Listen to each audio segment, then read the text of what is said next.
Welcome to Torah Smash, the podcast for nerdy Jews, where our lives of Jewish learning collide with our love of nerd culture. In each episode, we discuss what we lovingly call a Torah Smash, which we have defined as a beautiful collision of one thing from the world of Judaism with another from nerd culture. I'm Ethan Lane Miller, and joining me today are Barak Malkin, RDY, Rachel Frish. Hey! Yay! Rachel's here. Hi, everyone. Rachel Frish is a Jewish educator out of Boston, Massachusetts. Originally from Dallas, Texas, she's been involved in the Jewish community for most of her life, with over 20 years of involvement with Jewish camps and 7 years as an educator. She is currently a Jewish educator at Temple Beth Shalom in Needham, Massachusetts, where she teaches 7th grade and small group Hebrew lessons for students of all ages. Rachel's nerdy highlights include telling her dad to stop snoring during Star Wars, only to realize it was Darth Vader's breathing. I was 6. I was like 6 years old. Teaching children how to play Quidditch at summer camp after playing Quidditch herself at college. Spending 5 consecutive summers at URJ 6 Point SciTech Academy. Woo! Binge watching every Marvel movie in less than 2 months. Cosplaying in various fandoms, and teaching a Jews in Comics elective at work. I am so excited to welcome one of my dear friends, Rachel Frish, to the podcast. Yay. This is so exciting. Welcome. Yeah. I have to ask, how do you manage the different accents of being raised from Texas and now living in Boston? Like, how does that come out? It's complicated because I say things like howdy, but also now I'm starting to say wicked, which feels like super, super Boston. But I lived in New Jersey for 5 years and I went to college in Kansas. So like I've got a smattering of the Midwest and a little bit of the New York, New Jersey, and now the Boston. Like my accent is confused all of the time. You may say howdy to somebody over a wicked coffee. Oh, wow. Yeah. Yeah. Yeah, exactly. Oh man, that hurt my brain a That little was bit. rich. When you take, those quizzes online when they ask you to track your accent based on, yeah. with all the different questions about the words you use, You break the system. a little bit. It's so fun. Oh, that's great.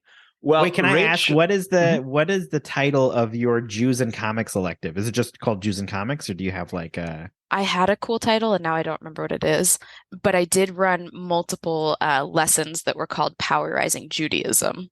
Very fun. And that was the coolest thing I came up with. Well, Rachel and I conspired, worked together, kind of co-schemed today's episode. So I was thrilled to have her as a thought partner, both in the planning process, but as well as what I know she's going to bring to this discussion. And so for today, we're going to start with the Jewish aspect of it. I'm going to start by asking RDY and Barak, how would you define Lashon Hara? It translates to the evil tongue. And I would say it is using your words in a way that hurts someone else. Mm-hmm.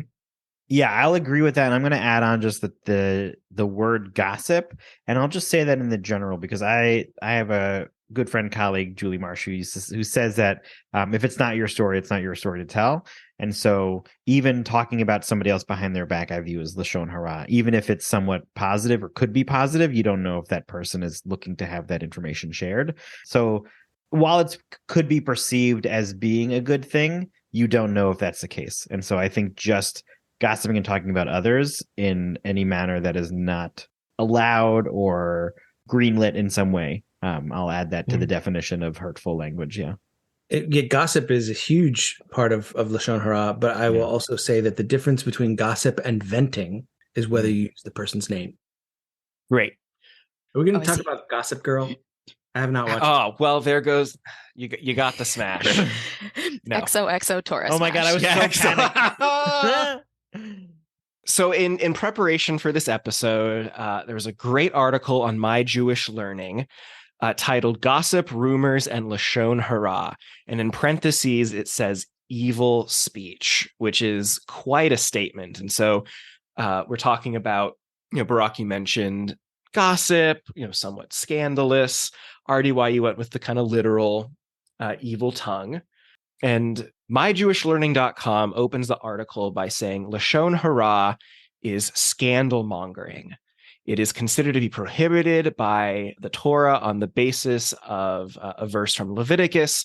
You shall not go up and down as a slanderer among your people. Later on, though, in a section I find particularly interesting and that I think is going to lead into this discussion is a section that says, quote, rabbinic law distinguishes between various categories of tale-bearing, slandering, scandal-mongering, etc. Every kind of trafficking in evil report or rumors, whether true or not, by carrying them from one person to another or by relating unpleasant or harmful facts about another, is forbidden. So obviously, it is saying that doesn't matter if it's true or not, doesn't matter what it is, Lashon Hara is bad. So I want to start by pausing and thinking as we begin to move towards the smash here. Are there times that Lashon Hara is good, or spreading things about someone is not Lashon Hara? There is no time when spreading something about another person is not Lashon Hara. But there are differences between what the Jewish legal system defines as acceptable and unacceptable and what the American legal system defines as acceptable and unacceptable. For the American legal system, in order for it to be considered slander, it needs to not be true. And in the Jewish system, it doesn't matter. Okay. If it's true, it's still Lashon Hara. And that's why there's a big discrepancy between libel and slander in the American legal system, right? Yes. Yeah. I agree. Like, this is what I started with, is that I don't think it matters if it's good or not, right? Because the game of telephone that happens when you start gossiping with other people and how the story changes or the information shifts, if you want to honor somebody and acknowledge and praise them, do it in a room of other people with them present, instead of whispering in the corner. There are times, like I just finished a huge interview process, and part of that interview process is the people who I hope will hire me call the people who know me to talk about me, which I'm not in front of me. That's not Lashon Hara, because both parties have been given permission to do this. So from here, I want to kind of begin to guide us towards the smash of this episode, something that synthesizes Lashon Hara, aspects of Judaism and Jewish culture in general, and things from nerd culture. Did you check the rogues gallery on this one? Yes and no. It's not particularly relevant, actually. Oh, okay. Oh, it's going to be one of Ethan's broad topics, isn't it? I know, right? It's exactly what it is. Whoa. I thought I felt like I was pulling that 2 episodes ago with the general nerdism related to Lashon Hara. Mm-hmm. And take a guess, and then I'll start kind of honing us in a little bit. I'm also trying to think of hints. Are we going to be talking about like the self-hating nerd situation? Oh, interesting guess, but no. Is this the like nerd geek dweeb? Oh, no. But that's yeah. I have that on my list for another episode, so that's a good topic. File that away. Yeah. I will say this truly involves all different possible corners of nerddom, and I'll give you some broad categories, and then I'll start picking some specifics. So thank you for narrowing it down. This involves everything. I'm torturing my co-hosts. This involves the genre of superheroes, the genre of fantasy, the genre of television, the genre of movies. This has touched all aspects of nerd culture, and it has touched all aspects of Judaism as well. Is this like how to name characters? Oh gosh, that's such a good episode. I wish I thought of that. But no. Can I come back for that one? Yes. Is this the like really hated trope about just talking to each other out through a conversation as opposed to just thinking of what the other person is trying to say and causing all this drama in these storylines? No. I'm going to start giving us specifics. To the Bechdel test. You're getting into the ballpark now, RDY. Really? You're getting into the ballpark. You are getting closer, yes. Is this about feminism in nerddom? You're walking closer. That's part of it. and how a podcast hosted by three cis white men is not necessarily portraying the values that we. Rachel Frish was not chosen for this episode solely because of her chromosomes because I'm not or a gender. cis white man. Yes. Yeah. It includes feminism, but is not limited to feminism.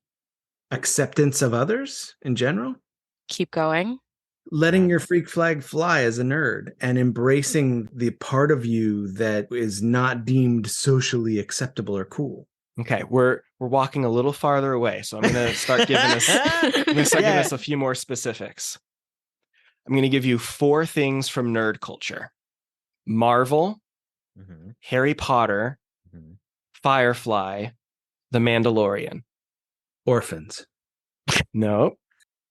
I can't. Get one more guess, and then I'm gonna. They do all have something in common. It's not even closer. They all have something in common, related in some way to Lashon Hara, and lack of female leads. No. No. Okay.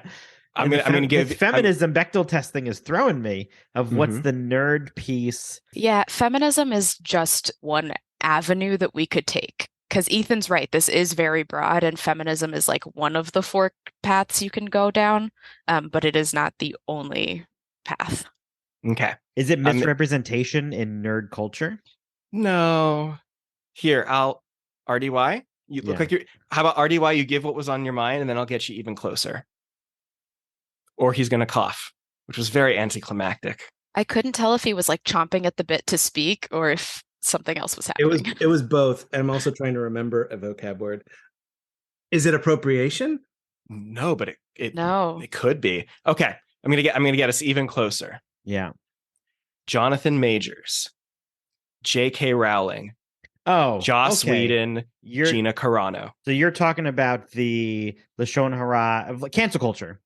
We're talking about how do we separate the artists from their work? When does talking about them and who they are as a person become Lashon Hara, become gossip? What is our responsibility? And what does that mean to us as people who consume nerd culture and Judaism from individuals who have, shall we say, troubled and difficult moments in their careers? I love this topic. Thank you so much, 2 of you, for choosing this. I will also say that thank you for pointing out J.K. Rowling. I listened to another podcast called Harry Potter and the Sacred Text. I love it. And I just threw my arms in the air. I love that podcast so much. Great. That's the convergence of my happy place. Yeah. And I definitely struggle with the end when they say they're a feminist production company. And yet here they are talking about a J.K. Rowling creation. And they do mention that from time to time in the podcast where they're like, okay, we want you to understand, here's what we know about the artist, and we're focused on the art. And I will have you know that I have accidentally written a 3-page mini manifesto that Ethan has access to about my strong feelings on this topic. Same. It's great. And I'll also say, like, my congregation does not do callback songs. So that is a perfect segue, RDY, because that's one of the things that I wanted to touch on, because this is something that impacts. I mean, I think we can expand it out to all aspects of culture, but obviously for the purpose of the podcast Torah Smash, we want to look at where this intersects with Judaism and where this intersects with nerd culture. And so in thinking of examples from Judaism, Carlebach was the first one that came to mind. And in an article on Forward, someone wrote, quote, "As more and more women have begun to speak about sexual assault, some believe it's time to retire Carlebach songs. As one commenter wrote in the Facebook group, quote, anything but Carlebach, end quote, in late December, when any known abuser is publicly praised, his Torah and or achievements discussed, his songs sung, etc., then this confirms that abusers as a class are safe, and by contrast that their victims, who know how easily victimization occurs, are unsafe." Wow. Yeah, and it's true. I have members of my congregation who had experiences with Carlebach that they relive when they hear his music. Wow. Mm-hmm. It's I am awful. so prepared for a very heavy conversation because I think this should be a kudos to both of you to bringing this topic, but I'm prepared for this to be like extremely difficult to try to work through. I think especially I'm going to just name the point that we are going to be talking about these people on the podcast about things that they have done while discussing the topic of Lashon Hara. That I think there's a bit of Meta. Yeah. meta or irony or hypocriticalness of us doing this. So I want us to be careful in this conversation, and I just wanted to name that they are still people and human beings and the things that they have done. And, Judaism has the Teshuva process and other things to allow people to repent and all these other ways of atonement for their sins. And so I don't know what work they're doing past the things that we have learned about.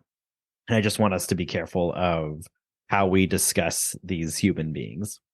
For sure. Yeah, so it's really interesting. I mean, yes, Barak, absolutely. This is poised to be a deep, kind of heavy conversation, but I think it's one to have had. And I wanted to work on this with Rachel, both for her perspective as someone who's been involved in the Harry Potter fandom, and I'll, of course, want to give Rachel her opportunities to talk about that too.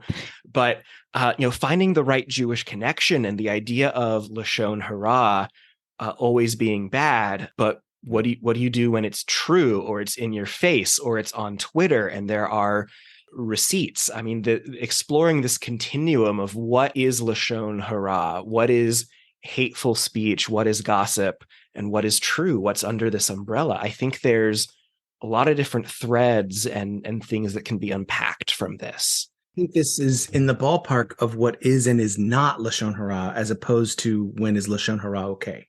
Mm-hmm. Because I do think Lashon Hara is never okay. And I already, again, reiterating Barak's note about the potential for hypocrisy, that, by naming a person who's been an abuser, who's been acknowledged as such, and because we believe the victims, versus talking about the people in a way that would be for self-aggrandizement or for self-gain. Right. I think there's a matter of protecting people. There's a concept in Judaism called a rodef, where if someone is pursuer is what rodef means. If someone is pursuing someone to do harm, you can do what you need to do to prevent that person from doing harm. So when someone has been a repeated offender of danger, I think it's okay to say the name so that we can be aware of times when we need to avoid that person. Yeah.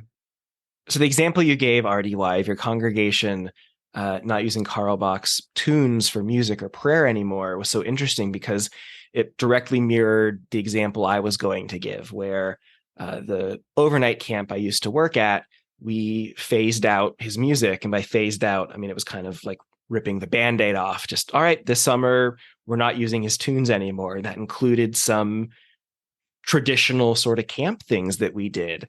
And our director, Louis, just very calmly said, like, listen, we're not going to be celebrating that person anymore as a part of this camp culture, and just kind of very plainly put it out there without saying very much, but saying enough. There's another aspect of that, because my wife is a songwriter, and one of her first albums, she used a soundbite that included some of his music. And when planning my daughter's bat mitzvah service, which was 6 weeks ago, Mazel tov. Thank you. The question came up like, hey, can we do my version of this song? And I said, only if we skip this part of your song. And so that became an argument, discussion, debate. Why are you extending your cancellation to me, is what I think my wife felt. And why do you want to do this melody that could potentially hurt people who could be in the kahal, in the congregation, was my side. I am going to politely acknowledge that you and I, RDY, are in different generations. And I think You have not hung out with RDY enough. This is correct. We just met 10 minutes ago. Are you saying you're old? If you ask my chiropractor, the answer is yes. That's a great answer. How old are you? Me, I'm 29. Oh yeah, I'm almost 20 years older than you. Mazel tov. Mazel tov to you. Thank you. Got We a long made way it. to go. I know. But I think there's like in acknowledging that we're in different generations, I think you and I are going to have different feelings about the inclusion or exclusion of Carl Bach's music. I was born in 1993. Most of the allegations and responses to Carl Bach's legacy came after his death when I was really young. So my entire Jewish life, Carl Bach's legacy goes hand in hand with that chapter. Whereas for people who are older than I am, who got to experience his music when he was sort of in the prime of his involvement in the Jewish community, it's different to have a shift in feelings about a person, like having known them and then hearing this, versus me who grew up with these two things like synonymous. Like Yeah. you can't have one without the other. Yeah, there's a big difference. I grew up with camp songs being so much Carl Bach. Like, like Ethan was saying, his director had to phase it out. I don't know that my summer camp ever phased it out. I think they're of a style that is more permitting because they like the music. Yeah, this topic has always been rough for me. I think I'm a big fan of a lot of the work that Joss Whedon has done. There was even a point after college when I would start, instead of binge watching series or franchises, I would start looking up directors and writers and watching their films. And Joss Whedon was one of those people because of Buffy. And so I went back and because of Firefly, so I watched Dollhouse and I watched the Cabin in the Woods, and he was a co-writer on Toy Story. He's done a lot of really wonderful work, but when all the accusations came out and stories had come out about what had happened on those sets, it's a really hard tear in your internal system of how do I not like Firefly anymore? Like, we had named our dog Serenity, the dog that we had, and so like there's so much pieces that and I think Rachel, you probably talk about your connection with Harry Potter and like how that's like so enveloped in who you are, and to just say no, not anymore, it's hard to not be a fan of these cult classics or really nerdy properties because one person associated with them has this background, because there's so many other people who worked on those projects, not just the director / writer, but all of the actors, all of the crew, all of the production staff, all of the extras. Like, so many people went in to make that a property successful that for me, it's very hard to say I can just, because of his stuff, everybody else has to suffer who did such great work on that piece. And it's a hard disconnect. And every time I want to watch one of those things now, I always still have this. I haven't finished Angel. I started at one point and then I stopped, and then the stuff happened. I was like, oh, I'm not going to go back to Angel now. But I like want to go back and watch Angel because I haven't seen in its entirety.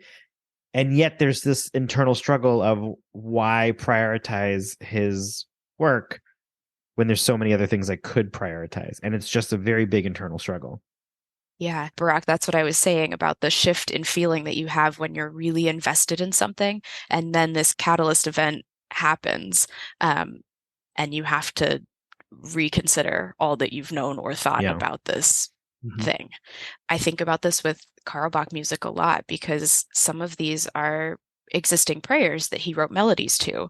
So can you reclaim the prayer itself and still find meaning in it, either in another tune or with the text itself away from the melody?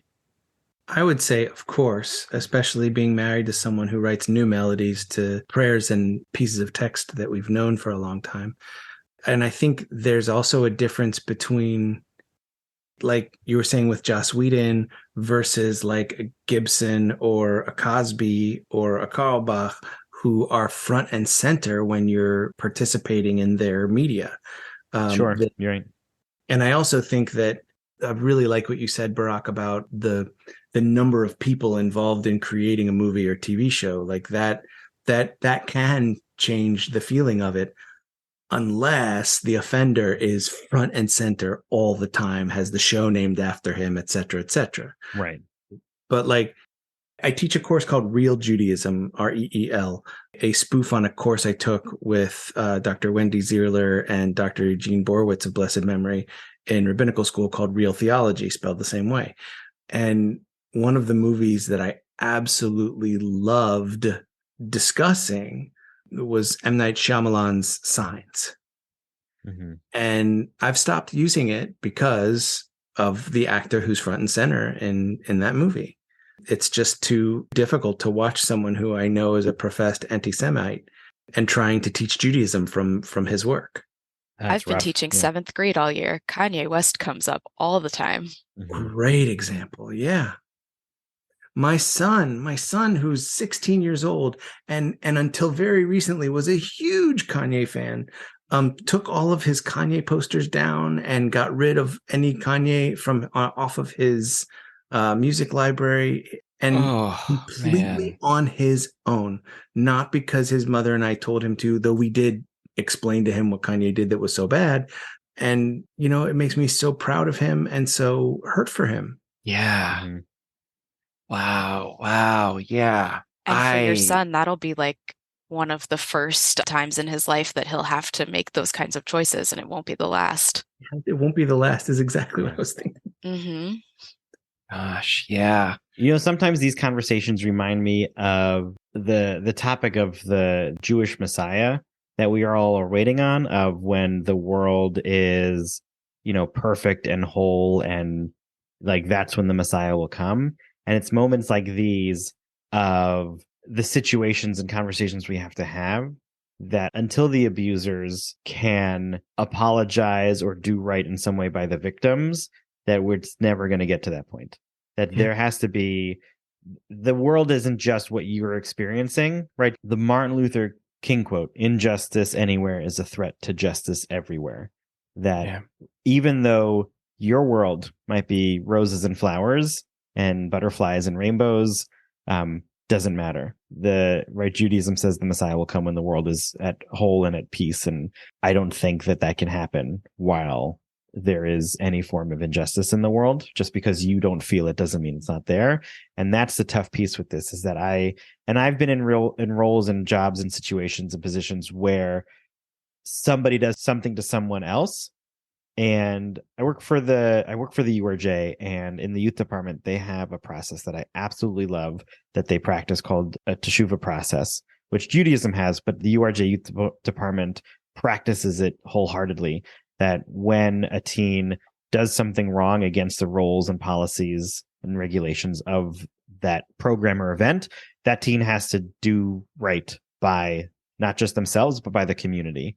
And I practice that with my kids, and I hope to continue to practice that in just my life, of giving people a chance to rectify their wrongdoings in some way, or their hurt actions towards others or myself.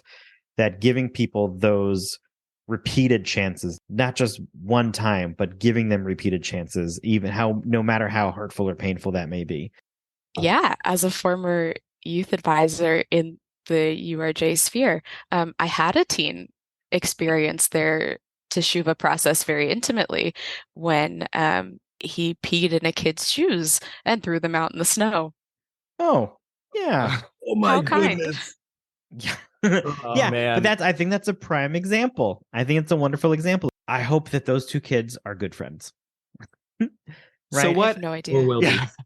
Yeah. So what does Teshuva look like? And knowing that all these people I'm about to name have all done bad, and this is not we all lose in a competition of, well, who's less bad. Like they're all bad. Let's get that out of the way. But what they have done that has been not great are different things. We have J.K. Rowling and Gina Carano, who have been unrepentantly bigoted towards minorities. We have, Joss Whedon, Jonathan Majors, Shlomo Carlebach on various levels of accusations to we know this happened to guilty of this happened of sexual misconduct. So, what does teshuva look like? I think I'll start that part by stating something that we practice with our kids and try to really emphasize is that essentially they are not good or bad people, but sometimes the things they do are hurtful and their behaviors can be painful to other people, which is it's a really rough piece to say because the things that some people do are horrible. But I do have this like part of me that wants everybody to have that good inside of them if they can just realize and recognize what it is that they're doing. And so I struggle with the, this list, they're all bad people. I don't think that necessarily they're all bad people. I think they're people who have done very bad things. And I think starting with that chance for the Teshuva process, starting with that chance of acknowledging their human side, starting with that person side of them before going to their actions and allowing you to open yourself up to that part of the conversation is where I start the Teshuva process. One of the things that I've always found fascinating about the Teshuva process is how it changes as we learn more about it, and how, as children, it's say you're sorry. And if you read into different philosophers and commentators' explanations of what Teshuva is, there may be 3 or 4 or 8 or 14 steps to the process.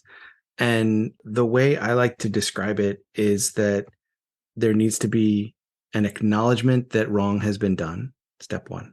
Step 2, an apology needs to be made and accepted. Step 3, reparations, if applicable, need to be made. And step 4, and this is the kicker, when presented with the same opportunity, the offense is not repeated. And in that sense, teshuva might never be complete because there's no guarantee that we will get that opportunity to not hurt someone in the same way again. But we could always, if we are perhaps on the lookout for that situation or to stop that situation from happening, then maybe. But I think it's an important step in the process. Daniel Tiger was wonderful with this, and hopefully we don't get pulled for copyright. But for those Daniel Tiger fans you will know the song, saying I'm sorry is the first step. Then how can I help? And that is what that's what we do with our kids. If it's not just saying you're sorry, right? There's a process to this. And as a young child, that repetitive action of how can I help and doing that helps them learn what to do the next time instead. And so I agree with your 4-step process. I just enjoy the way it's been presented through Daniel Tiger for my young ones. It was presented to me through Maimonides, so not my process. Ah, yes. I mean, it feels very equivalent to me. Daniel Tiger, Maimonides? Yeah. Yeah, he's just a modern Maimonides, basically. Okay, so I'm not going to make this any lighter, but I am going to bring it back to a question in a second. But a large part of the 7th grade curriculum at the synagogue where I teach is to do Holocaust education.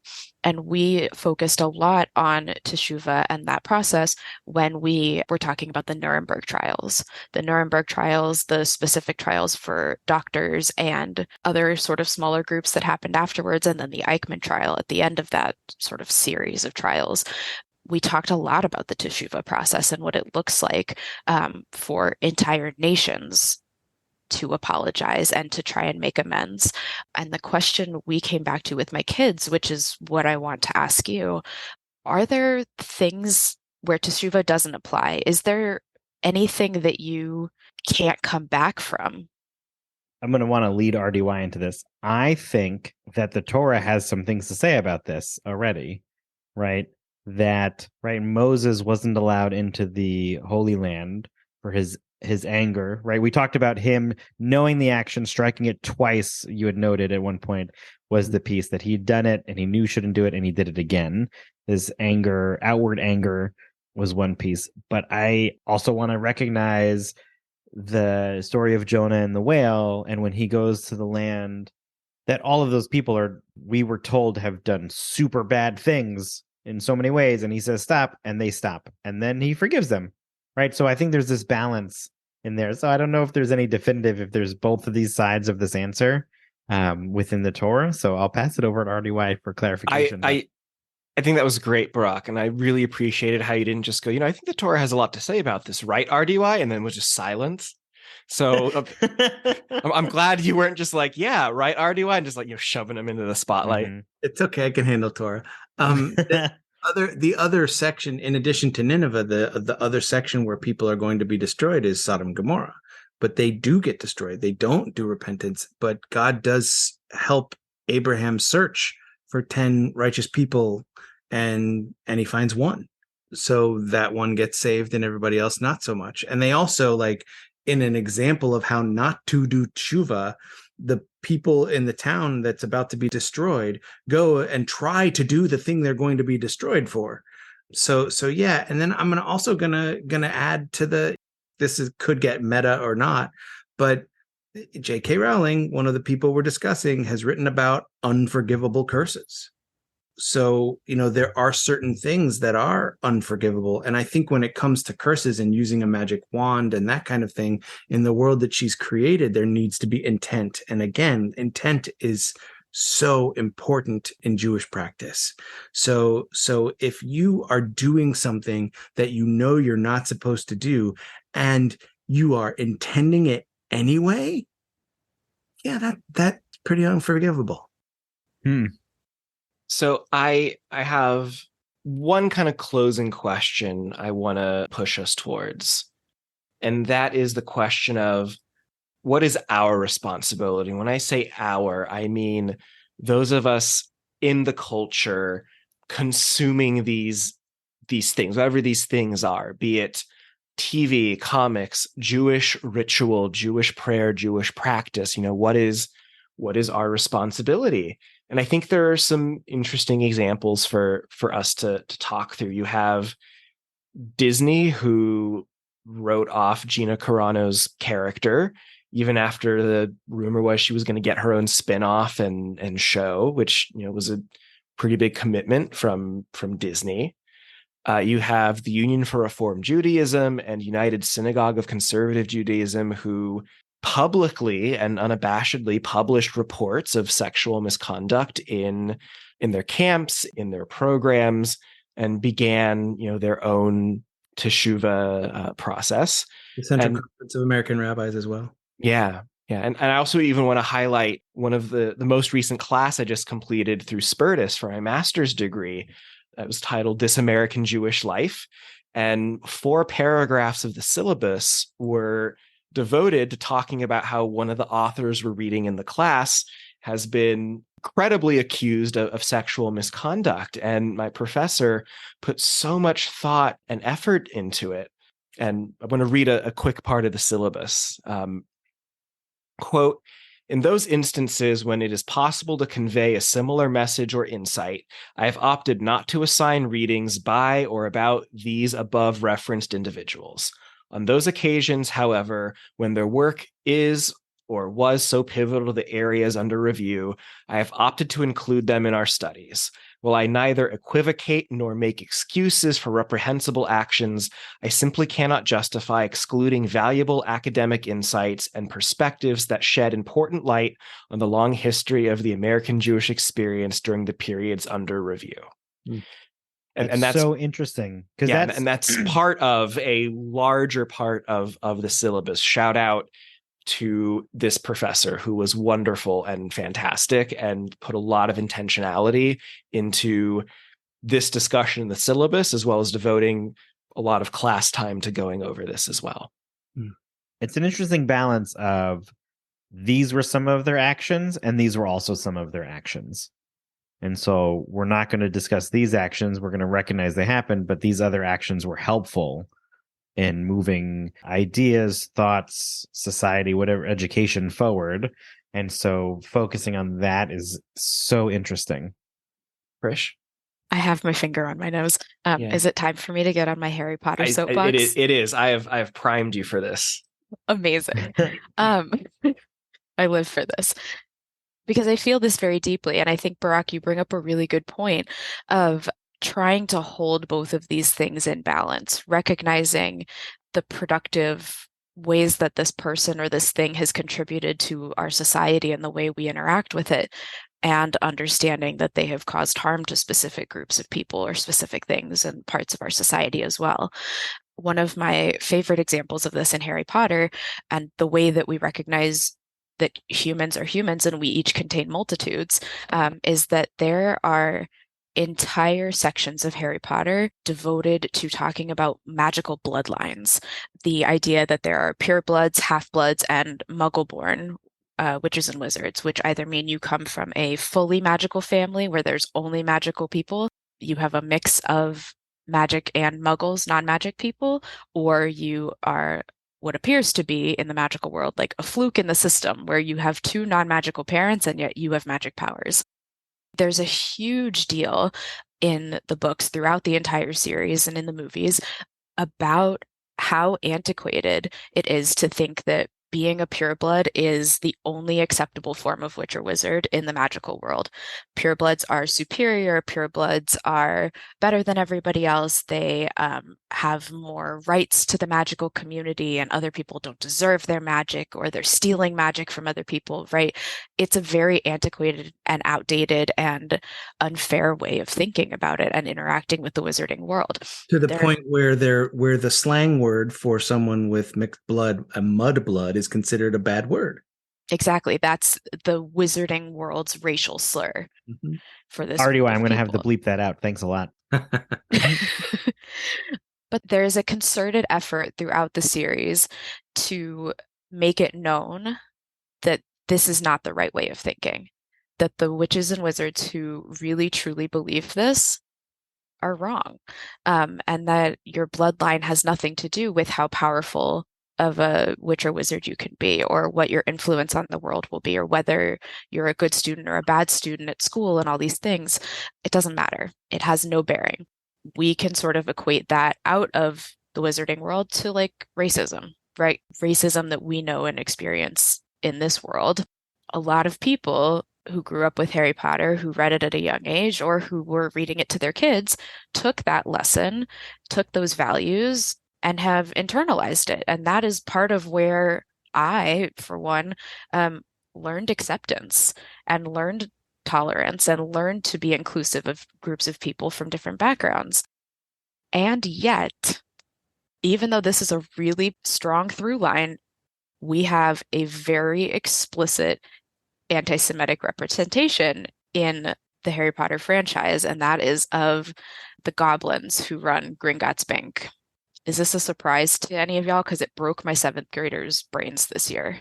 No, we actually discussed this in one of our D&D episodes, or in the was it D&D or Game of Thrones? We talked about this because of their overlap of goblins, just general y'all. anti-Semitic history. We've done this podcast so long now, we're forgetting which episode it was. Yeah. I love that. It was during the first D&D episode.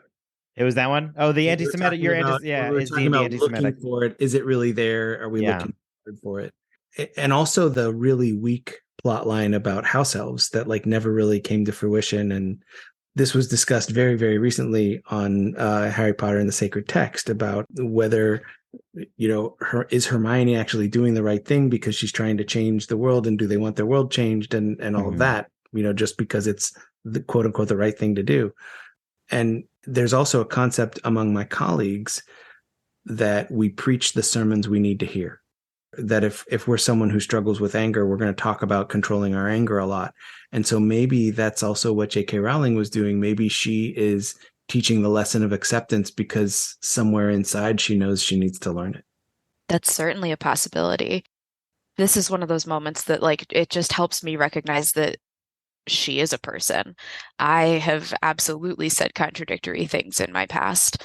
The difference is that she and I have very different audiences of what I say versus what she says reach a very, very different number of people. Well, now that you're on the podcast, you'll have dozens of listeners. Well, I would challenge I don't think the quantity matters. I think regardless of the audience we have, right? Whether it be us on this podcast, RDY and his congregation, or any of the people we've discussed with their platforms, A-list, B-list, C-list celebrities, I don't think that makes a difference, because even within our own world of circles that we have, it's still painful when that stuff happens. And I think even if that circle is one other person, I think it's just as important to keep that in mind, even if your audience isn't thousands of readers or dozens of listeners. So, final thing. Oh, I was going to answer your question from like, Oh, please. Yeah, go ahead. I don't remember what your question was, but I remember that what my answer was going to be, which was that I think that there are ways to interact with this media still, regardless of what part of our culture it comes from. And by our culture, I mean nerd culture specifically, not just Jewish culture.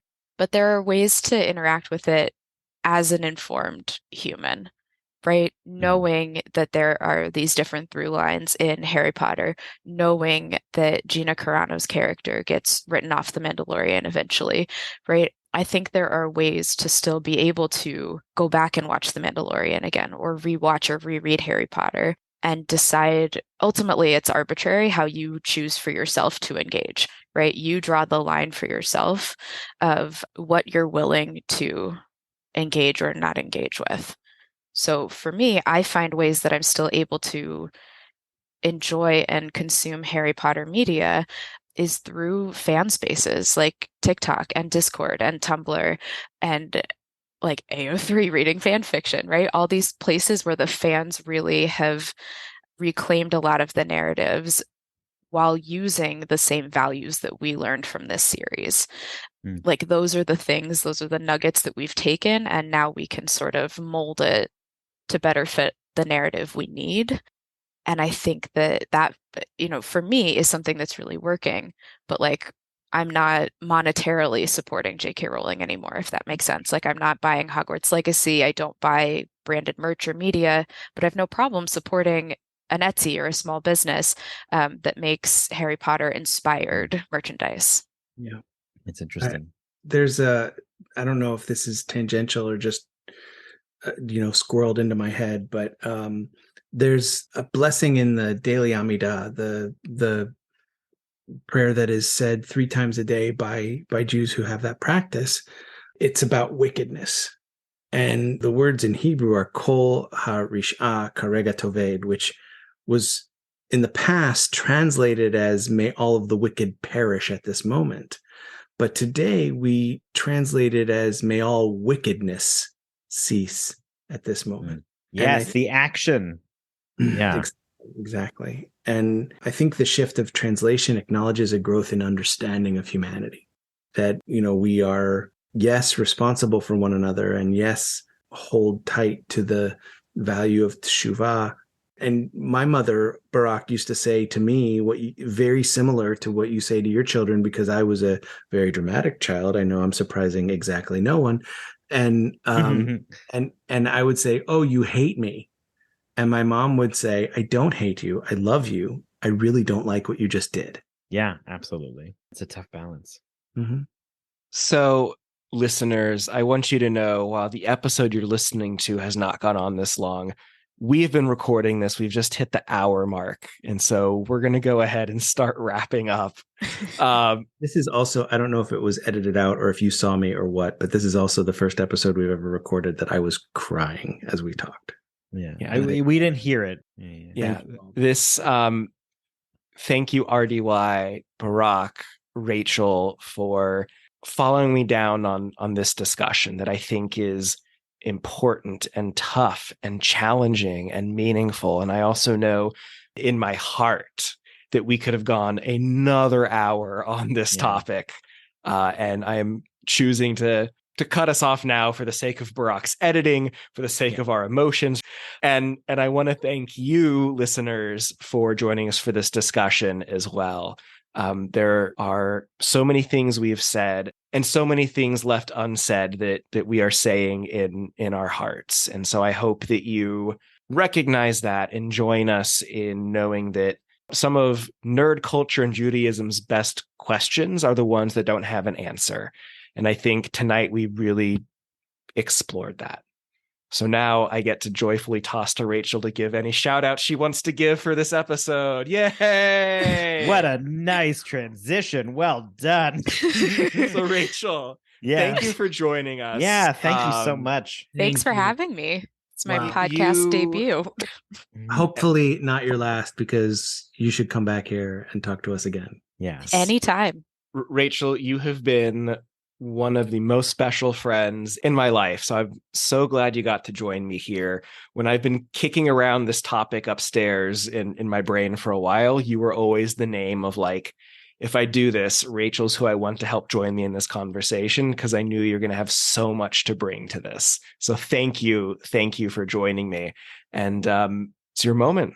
Yeah. Thank yeah. you. Do you have any shout outs, any plugins you want to give in perpetuity? I've been sitting here with this notepad and I tried to write down some things.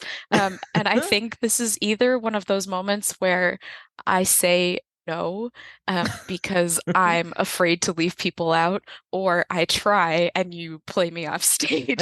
I'll play the outro music as we say. Do you have any shout outs? And just automatically our credits roll. I am a product of all of the Jewish mentors and organizations and influences that I have had throughout my life.